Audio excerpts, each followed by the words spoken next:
More Palestinians left their homes, moving along Salahuddin Street, the road to southern Gaza, after Israel said they would not be attacked if they left the battle zone to the north. Pauses in Israeli combat operations were welcomed by the Americans. All this raises the ghosts of 1948 for Palestinians, when more than 700,000 of them fled or were expelled by Jewish troops as Israel won its independence. Israel never allowed them home. Two of the Gaza hostages were in new videos. Hannah Katzir blamed Benjamin Netanyahu, Israel's prime minister, for their plight. So did Yagil Yaakov, who's 13. Hostage videos are usually made under duress, so the BBC is not broadcasting them. And across the West Bank, the other side of the occupied territories, more Palestinians were killed as armed groups fought Israeli raids. The Gaza war is igniting the West Bank. The Israeli army's reprisals included the destruction of roads and infrastructure. Existing tension and hatred have been deepened.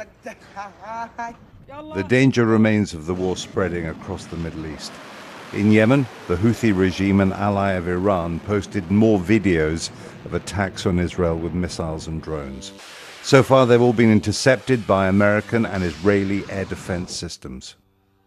Mohammed Ali al-Houthi, a senior man in the regime, gave the BBC an interview from Yemen's capital, Sana'a. He said Islam legitimized attacks on Israel, which he called the entity.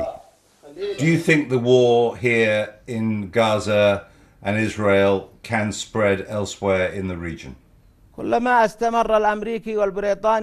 the Americans and the British and the French continue backing this entity or to participate in the war alongside this entity, this would be a normal response and result of the American and European attacks and movements.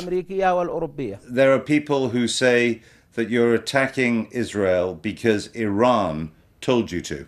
We in Yemen enjoy freedom and democracy more than the British people are given these days, Jeremy. The British people these days are unable to express themselves freely. The Secretary of State, i.e. Home Secretary, is calling to stop all demonstrations that back Palestine. Where is the freedom and the democracy that you enjoy in Britain? Not a straight answer. They were digging through the ruins in Khan Yunis, part of the area of Gaza Israel has ordered civilians to get to. What is certain is the dispossession and loss suffered by Palestinians caught up in Israel's war to crush Hamas. They might have dreams of home. Many already know that Israel has turned their homes to rubble. Jeremy Bowen, BBC News, Southern Israel.